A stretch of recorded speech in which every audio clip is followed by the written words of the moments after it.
হয়তো আমার এই কথাগুলো শোনার পরে কিছু কিছু প্রবাসী ভাই কষ্ট পাইতে পারেন, হয়তো আমার প্রতি রাগও দেখাতে পারেন, কিন্তু পরিপূর্ণ ভিডিওটা একটু দেখে যান, হয়তো বুঝতে পারবেন।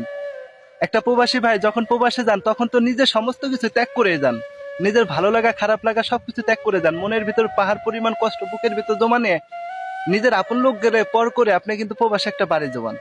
কিন্তু আপনি যদি পরিবারে একটা সংসারে একটা বউ থাকে, তবে তাকে কিন্তু আপনি সংসারে রেখে গেলেন, কারো কাছে আমানত রেখে গেলেন, ভালো মন্দ দেখার দায়িত্ব দিয়ে গেলেন। মানুষ তো আমানত খেয়ানতি করতে পারে। যখন একটা প্রবাসী ভাই প্রবাসে যান না, আপনার বউ কিন্তু এতটা সুখে শান্তিতে সংসারে থাকতে পারে না। যখন একটা প্রবাসী স্ত্রী রাত্রে বিছানায় পিঠ লাগায়, তখন কিন্তু সে চোখটা বন্ধ করে ঘুমাইতে পারে না। হয়তো স্বামী ফোন দিবে ভাবতে ভাবতে সে কিন্তু ফোনের দিকে তাকিয়ে থাকে।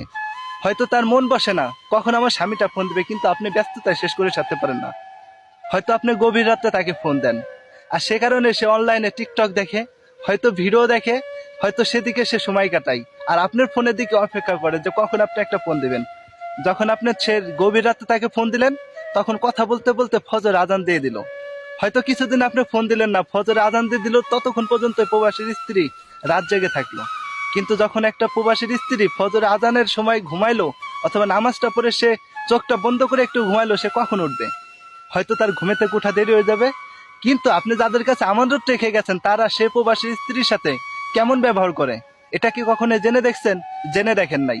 হয়তো আপনার মা, হয়তো আপনার ভাই, হয়তো আপনার ভাইয়ের বউরা আপনার বউয়ের নাম অনেক কিছু বলতে পারে, যে তোর বউ জমিদারের মতো 10টা 11টার দিক ঘুমেতে উঠে। কিন্তু আপনি হয়তো সেটা ভুল বুঝতে পারেন। আসলে আপনি বুঝতে হবে আপনার ওয়াইফটা কখন ঘুমাইলো, কখন ঘুমেতে উঠতে পারে। একটা প্রবাসীর স্ত্রী সে কিন্তু একটা জীবন্ত লাশ হিসেবে বেঁচে থাকে, এটা বারবার বলতে হয়। কারণ তাদের চোখে যখন ঘুমই না থাকে, সে কিভাবে পৃথিবীতে শান্তিটা বুঝতে পারবে? কারণ শরীরের রাজা সেটা হচ্ছে ঘুম। একটা প্রবাসীর স্ত্রী বুকে আদ্য বলতে পারবে না সে পরিপূর্ণ রাত্রে ঘুমাইতে পারে।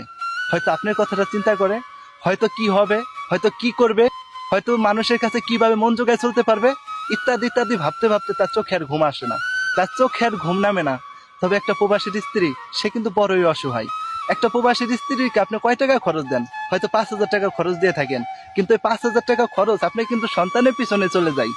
তারপরে কিন্তু প্রবাসীর স্ত্রী কারো কাছে মন পায় না, হয়তো সে কষ্টটা কারো কাছে বুঝাইতে পারে না, তবে সে সবার কাছে কিন্তু অবহেলার পাত্র হয়ে থাকে। এটাই বাস্তবতা, এটাই সত্য কথা। কিন্তু তাদের কষ্টটা নিজের মুখে কাউকে বলতে পারে না।